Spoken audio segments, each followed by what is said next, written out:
Yo, what's good? Welcome back to another episode of Levitation, the Sunday series.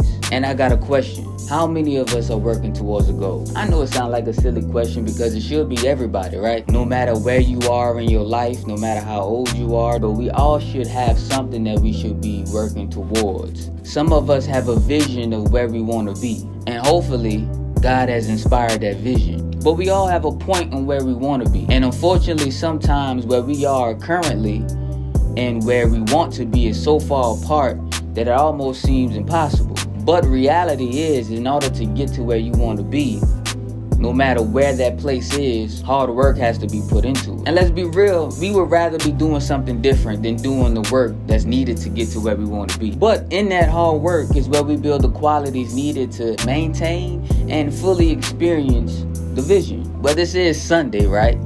So let's look at some scripture real quick. We're going to start off with Zechariah 4:7. It says, nothing, not even a mighty mountain will stand in Zerubbabel's way. First of all, let's just say this. They had some names on some people back then. So if I mispronounce some of these names, don't judge me.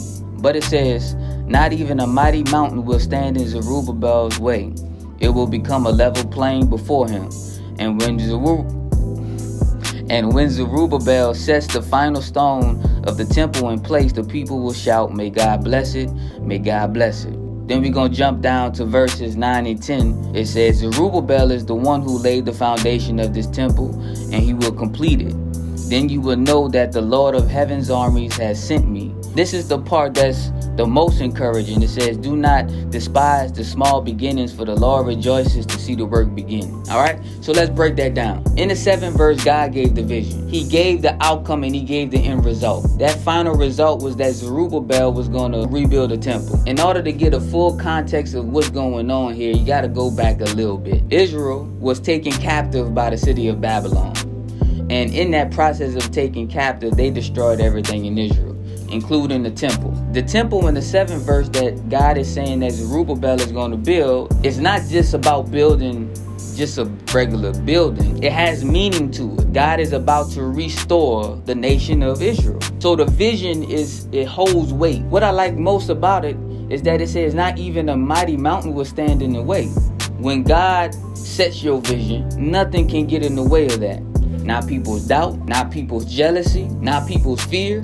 The only thing that can get in the way of that is ourselves. In the 7th verse, he gave you the vision. He gave you the final outcome. But when you hop down to the 9th verse, it tells you what it takes to get to that point. See, it says that Zerubbabel laid the foundation and then he's going to complete it. So the first step, and in order for him to reach that vision, he had to lay the foundation. He also gives encouragement. He's not going to just start this process, but then he's going to start it and he's going to complete it. The final goal is going to be reached.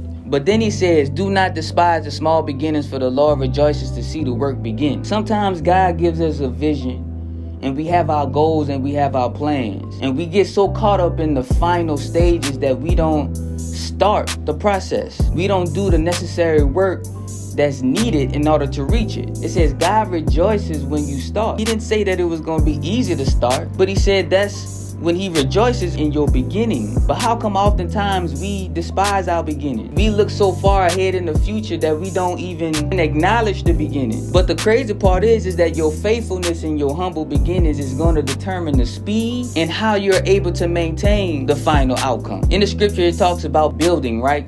So they're building something.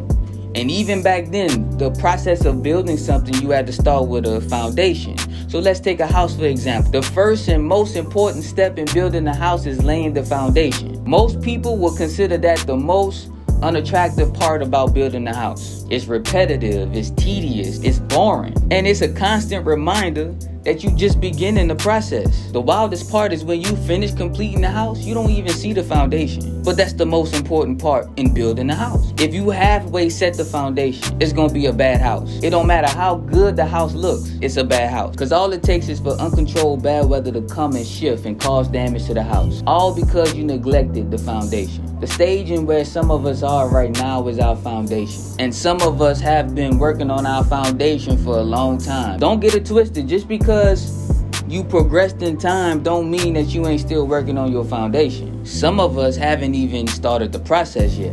The qualities that you pick up in this stage is the thing that allows for you to serve correctly when you're exalted. Oh, you want examples? Bet. Well, let's see. We got Abraham. His humble beginnings was just him and his wife chilling. The vision was that he was going to be a father of a nation. Their current situation didn't say that the vision was going to be true. Another example, David was chosen to be king, but his current situation was that he was a shepherd boy. The two were so far apart, ain't no way it could possibly happen, right? Let's look at a different situation. Moses started off high, and then he got humble. In the midst of the place where he was brought to, God called him to lead the people out of Egypt. His humble beginnings did not show that he was going to be able to succeed in leading the people out. What about the person who the whole book is about? Jesus. He was born in a manger. When he became an adult, he even said he didn't have a place to sleep. I'm talking humble beginnings. You're looking at the person who this faith is centered around. You're looking at the person whose salvation flows through. Whether you believe it or not, from the average eye, his humble beginnings did not state that he was who he said he was.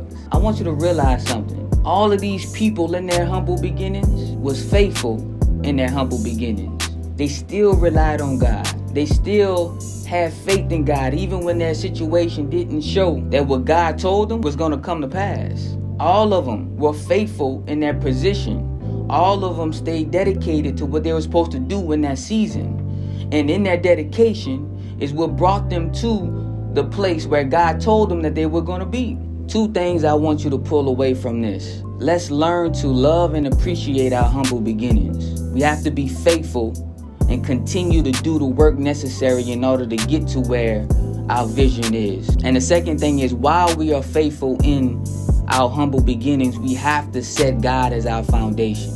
Don't despise your humble beginnings. This is Levitation. Let's reach our highest potential.